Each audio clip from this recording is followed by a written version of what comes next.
You are now tuned into Celeste The Therapist Podcast. Hello, my name is Celeste. Thank you so much for giving me a try. If you are new here, I want to say thank you so much for checking me out. What we do here is I talk about areas of our lives that we get stuck in. I talk about why we get stuck, and I help you shift the way you think about it by giving you practical tools. I'm all about using what you have, starting where you can. And I think a lot of times people tend to give up because they don't understand why they're feeling this things that they're feeling or why things are happening. And I find that the more educated we are about a topic, the better it is for us to create change in our life. If you are a longtime listener, thank you so much for sticking it out with me. I appreciate you. If you enjoy these episodes that I do me a favor, share it with somebody that you love. If you want a topic discussed, all you got to do is email me info@celestethetherapist.com. If you want to follow me, you can follow me everywhere at Celeste the Therapist. Also, I have a whole wellness center that I created called Shifting the Way You Think. And if you want to learn more about the Wellness Center, get involved, attend one of the classes, all you got to do is go to stwyt.com. Again, that's www.stwyt.com. All right, let's get into this amazing episode. Hello, hello, hello. Hi, beautiful people. So, thank you so much for being here. It's almost the end of the year, and I want to talk about the way that we overthink and how to reframe things in a positive way. If you're new here, I appreciate you for being here. Last session we talked about overcoming imposter syndrome, a really great episode. Because of the nature of what I do understand that this is something that so many people are struggling with, and a lot of it has to do with your environment. So I give you some quick nuggets to help you understand why imposter syndrome may be happening for you, and then also thinking about ways that you can work on combating it. One of the things that you're going to learn on this show, if you are new here, is that yes, I'm going to talk about these things that we struggle with, but you're also going to get some really good tools and nuggets on how you can work on changing it. So today we're talking about the power of positive reframe. My practice is called my wellness center is called Shifting the Way You Think, right? And that was intentionally.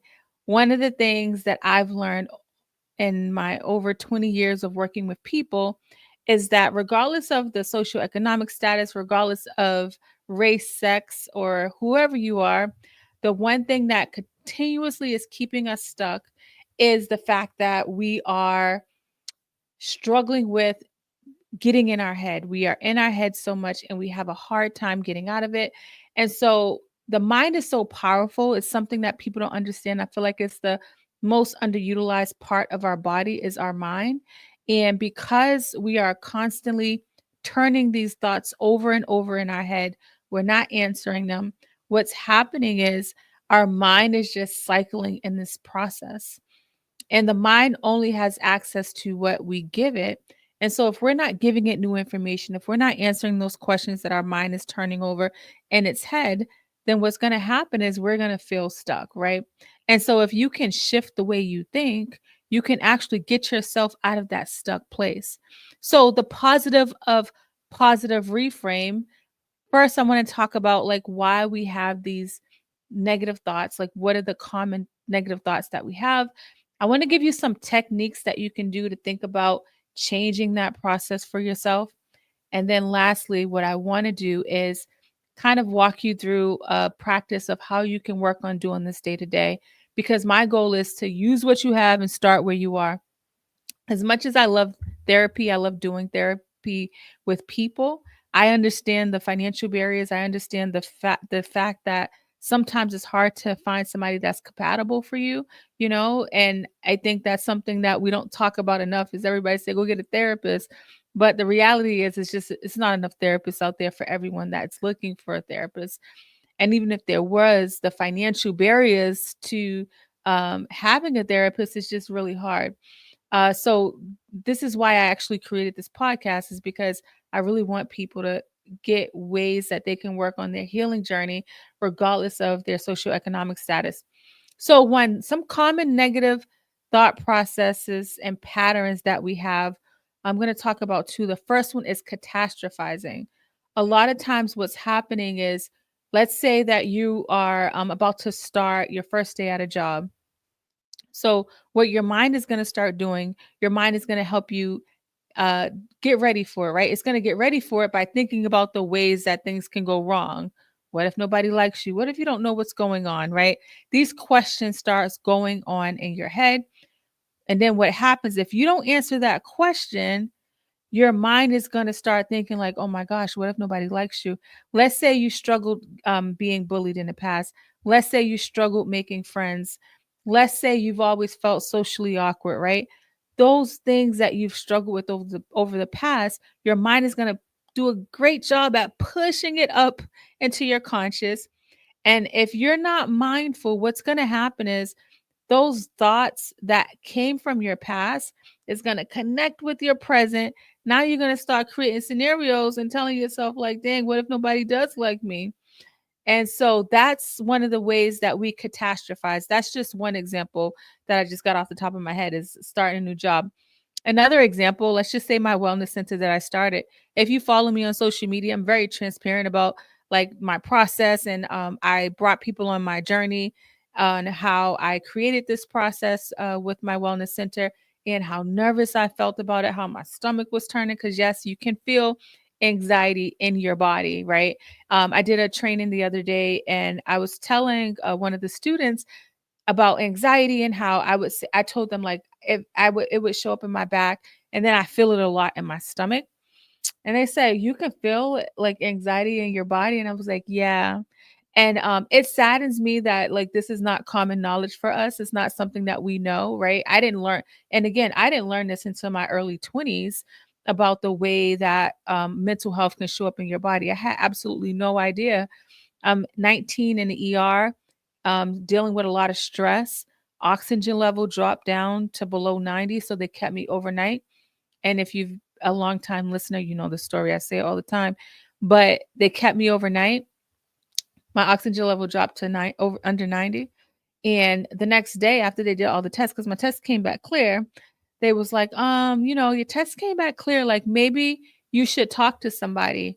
And I remember being so offended at the fact that they wanted me to talk to somebody, because I'm like, there's nothing wrong with me, but there was something wrong with me. I didn't grow up in a system where I understood or seen or was taught anything about mental health. And so for me, it felt like something foreign, and I was like offended and walked out. And so I don't want that to be people's story, right? Because we don't have to wait until our oxygen level drops below a certain amount. We don't have to wait until we have an anxiety or panic attack. We don't have to wait until we get diagnosed with high blood pressure or diabetes. Yes, a lot of these ailments that we have are due to the chronic stress that we're living under.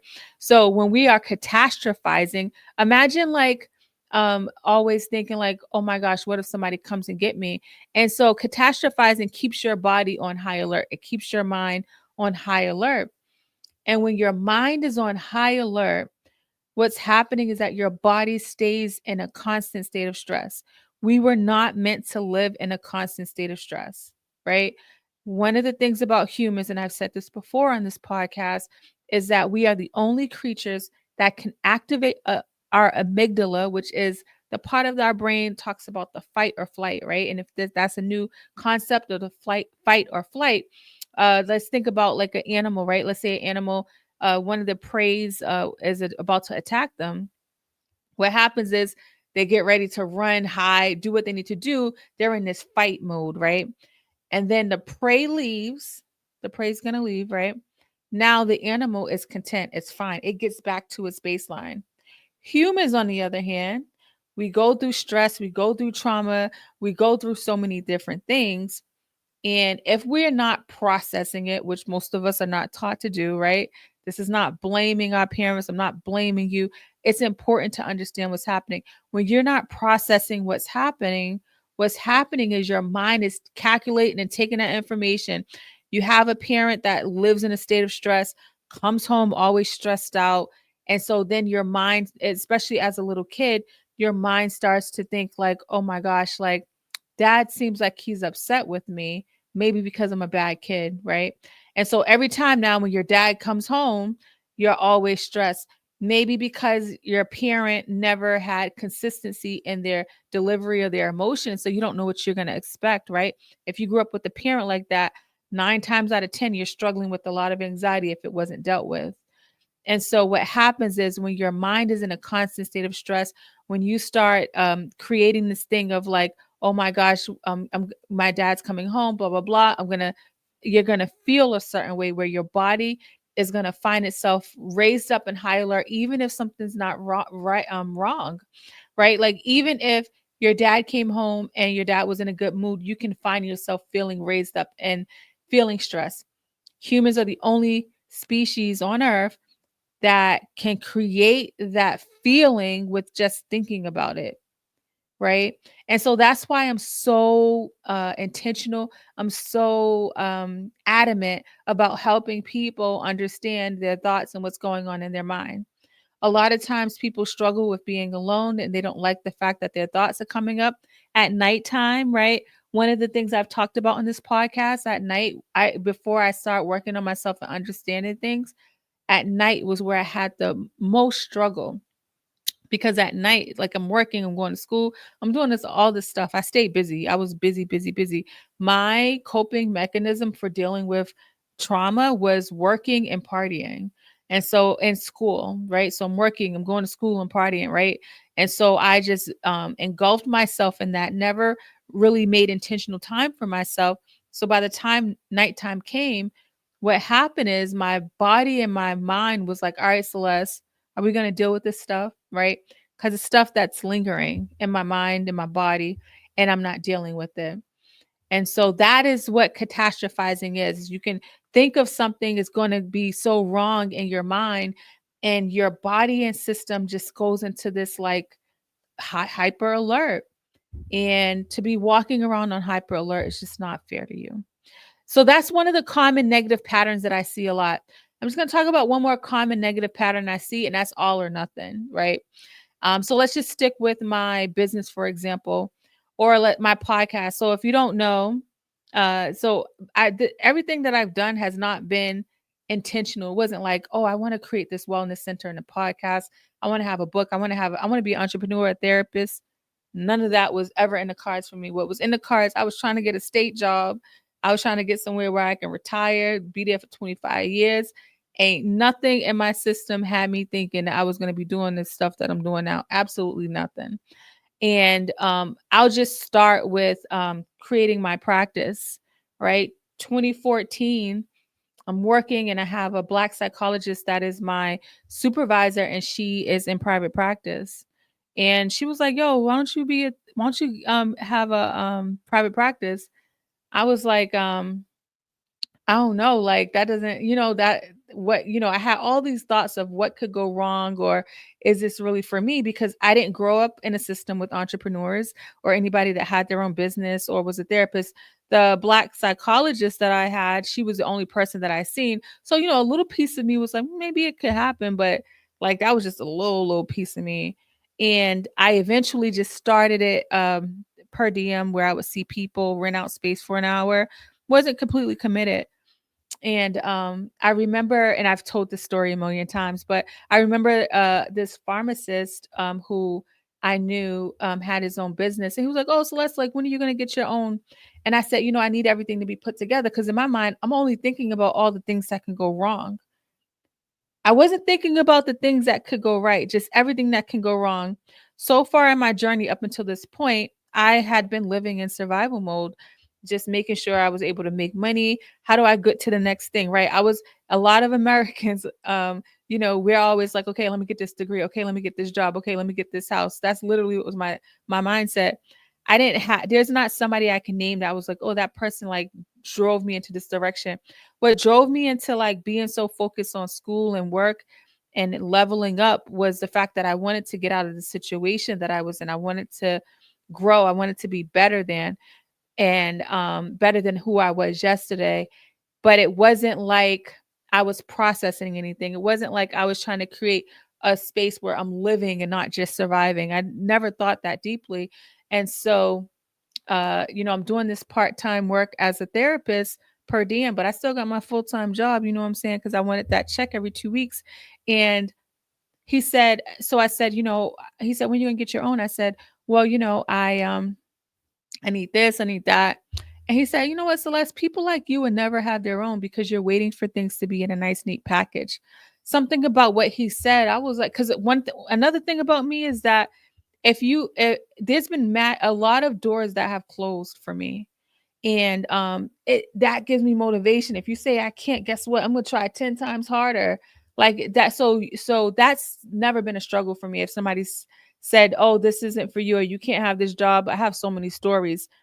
Never has been an issue for me because that just motivates me. I got a demotion. I had a whole master's degree, didn't even go get my license, but these people demoted me, and that forced me out to get my license. I feel like God put like fire under me. He was like, "Yo, Celeste, you're in this position too long. There's more out here for you." Never once did I think I would go practice for the test, study for the test, which I failed the first time. Went back to the drawing board and really studied intentionally and passed, but I never thought like this was going to be the case for me. And so when he said people like you will never have their own, it made me think like, dang, like let me see what I can do.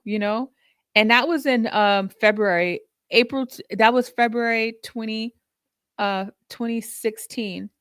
April 2016, I already signed a year's lease. I found a place. I was like, forget that. I'm going to have my own. But I had this all or nothing attitude about it. Like, what if it fails? What in my mind, especially because this is something new. This isn't me just getting a job and trying to survive. That was easy for me. I seen people do that. I seen people have jobs like, and I had a job since I was 14. I've always worked. I've never not worked. So for having a job is something that was simple because it's what I seen. Working for somebody is what I seen happen. Working for myself, I never seen that happen. And for me to step out my comfort zone, I couldn't have an all or nothing attitude about it. So it's kind of like instead of just what if it fails, but what if it goes right? You know what I mean? Like that's the part that when I'm working with people and it's easy to come up with all the ways things aren't going to work because your mind is pulling from all the old experiences. What's hard is to work on creating a system where you're saying, but what if it does work? And so that was the first start of me looking at things in a balanced way when it came to living life in a different way in my thought process. I would always think about worst case scenarios because living life in trauma and under stress is kind of like the way my anxiety would work. That was a way for me to prepare for the worst case. It's like I'm going to think about all the ways things can go wrong so I can be overly prepared. And there's a lot of you that are listening that are struggling with that right now as we speak. And when you find yourself doing that all the time, what's going to happen is you're never going to be in the moment. I was never in the moment. I was always on to the next thing. So be mindful of that all or nothing mentality when you're about to start something new, when new experiences. It's okay to think about the ways things could go wrong, right? Because we want to prepare for it. But it's equally important to think about the ways that things can go right. So those are like two examples that I see commonly happen where people have these negative thought patterns. Now let's talk about some techniques for changing the way that works. Like what are some ways we can think about how we can reframe some of these ways that we're talking to ourselves and empowering ourselves. So let's say that you're struggling with something and it didn't go right, right? Which is where the catastrophizing thing comes into play. Let's just keep with my example of what if things go wrong, right? And let's say in the past things have gone wrong in certain ways. One of the things you could think about is what can I learn from this experience? Right? Starting with my practice, my books, my live podcast episodes, this wellness center, hiring people, like things keep moving, right?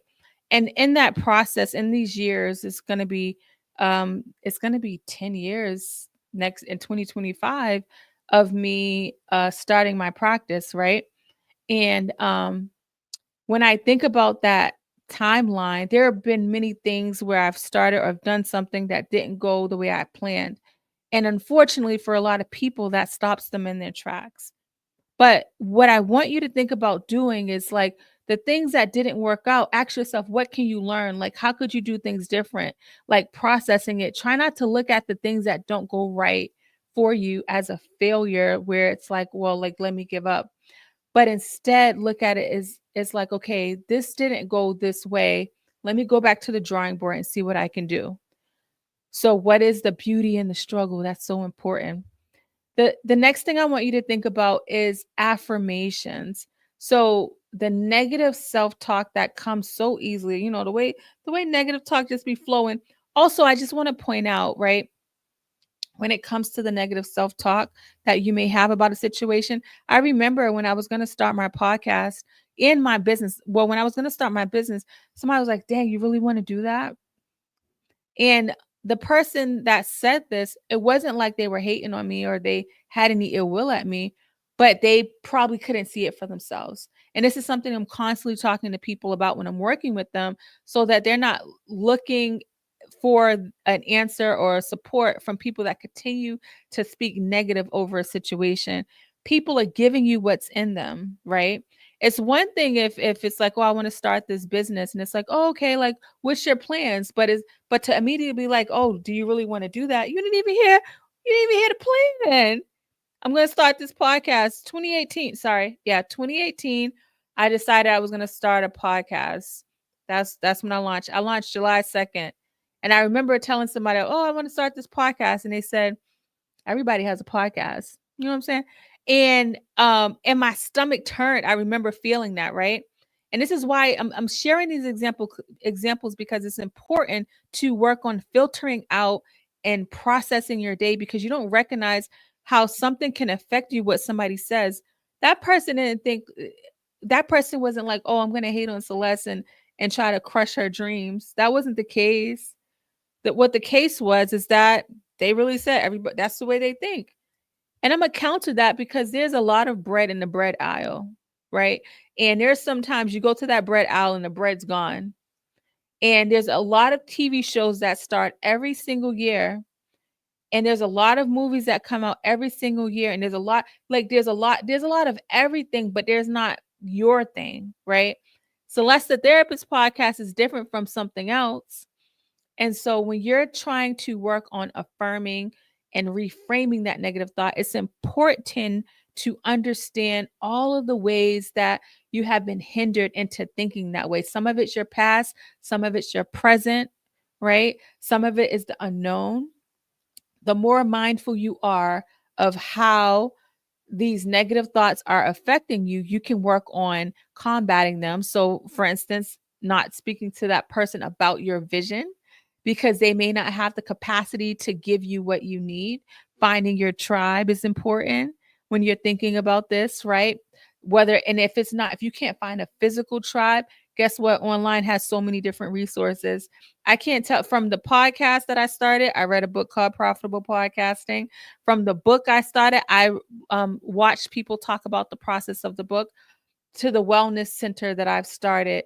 I read books, I listened to things, I paid for consultation, right? Like, and even if you can't pay for a consult, guess what? Somebody on YouTube's already talked about their story on how they started something. I promise you that you can find that. And so if that's something that you've been struggling with, like the negative self-talk or trying to start something or do something different and change, give your mind new information so it can use that. If it keeps going off the old information, if you're only scrolling all day, you're never going to get to the place that you know you can be. Your system knows that you live below where you need to be. I promise you, your system does. When you're struggling with the anxiety of things that you're not doing or want to do, it's because your system wants more from you. Sometimes we are our biggest hindrance to getting to the next level. All right. So next thing I want to walk you through an exercise, right? I want you to have a seat comfortably somewhere, or if you're standing, right?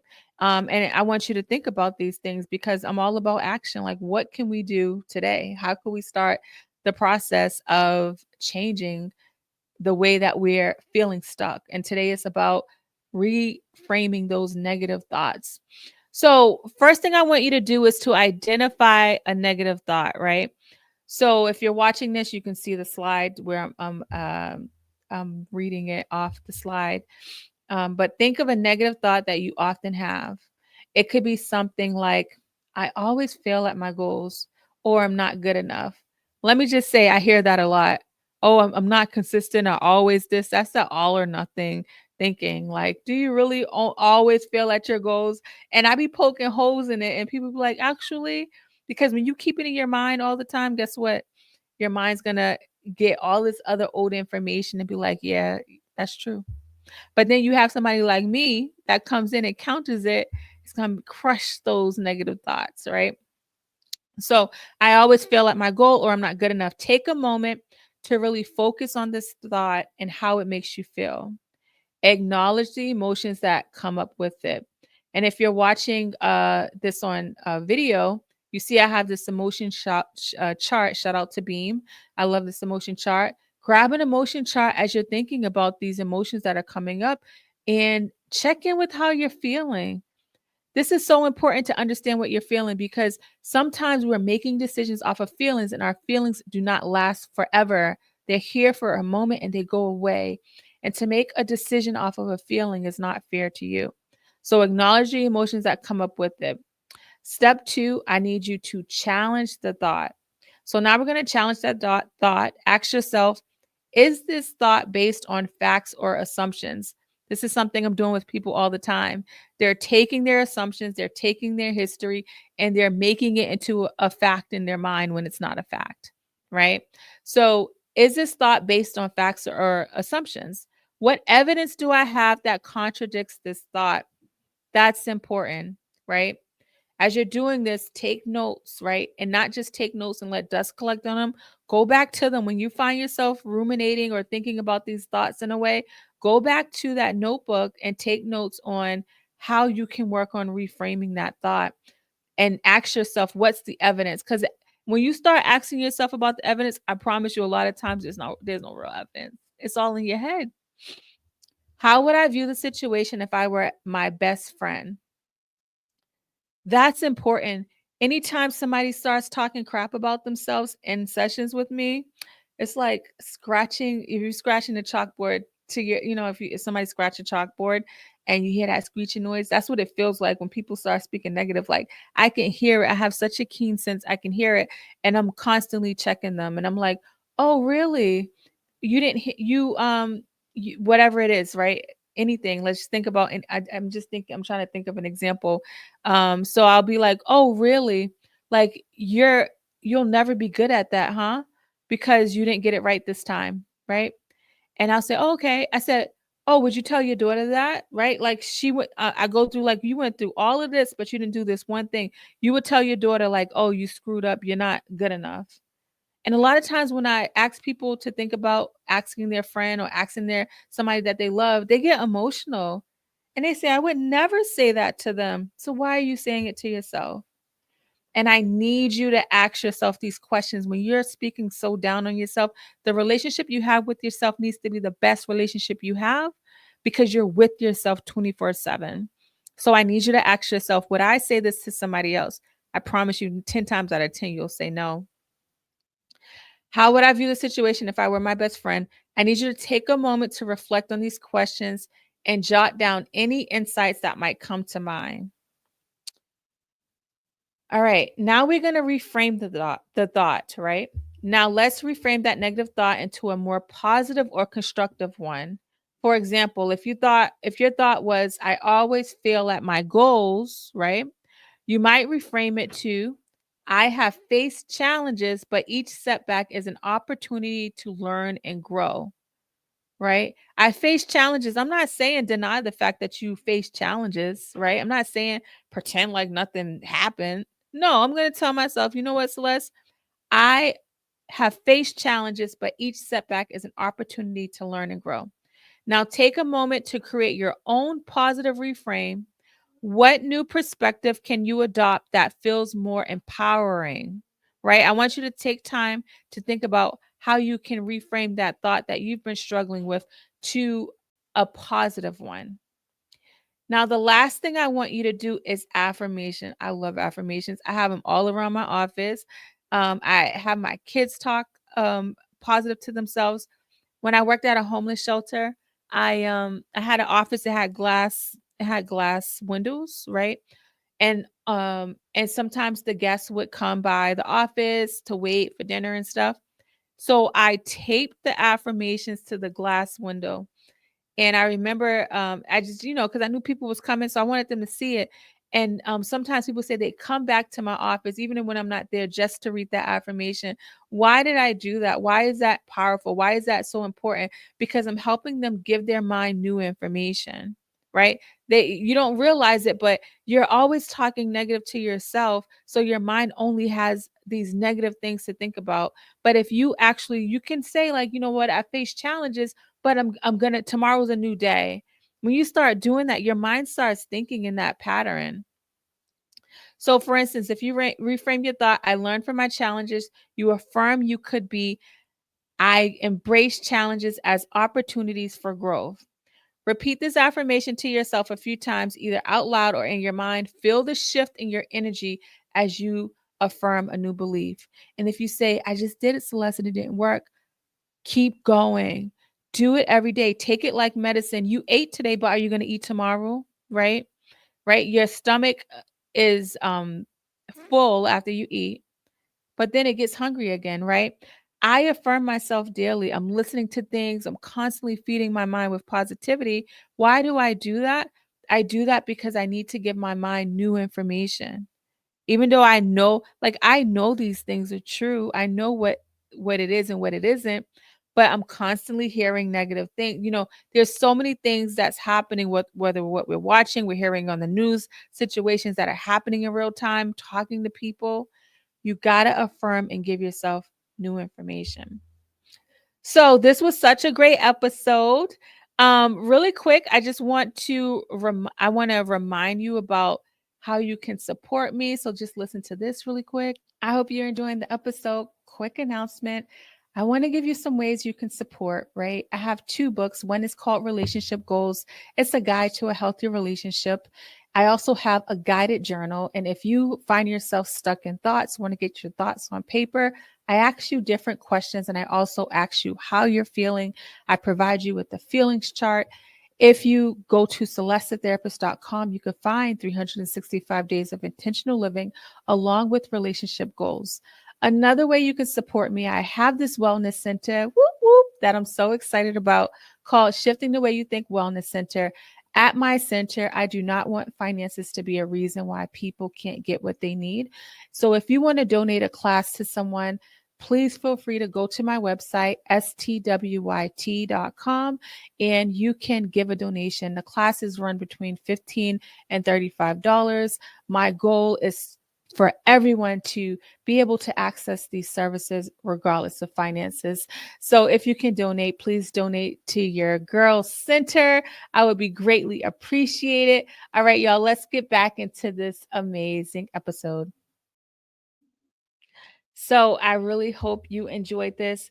Don't let this be just a feel good episode. Take these tools of any of the episodes that I have, right? Because you can use this platform of my podcast as a way to, like a class, like where you're taking notes, right? Kind of like if you go to church, they say, write down this and write down that. Try to think of this podcast that way, right? And not just take notes, but throughout the week until the next episode, look at those notes, right? Give your mind new information. Our mind needs new information. Our mind needs us to guide it. So when you find yourself struggling with wanting to be alone, force yourself to be alone, even if it's 5 minutes. To start with 5 minutes at night. I'm going to reflect. I'm going to reframe, right? And then 2 weeks later, let's do 10 minutes, right? Slowly bring yourself to an awareness so you can understand what's happening with your mind. Your mind's going to go whether you choose to be a part of it or not. Why not be a part of it? Because then you can control the narrative. All right, beautiful people. If you enjoyed this episode, you know the drill. Share it with somebody that you love. If you want to support me, just follow me on all social media platforms. And like I said, you can support the book, support the Wellness Center.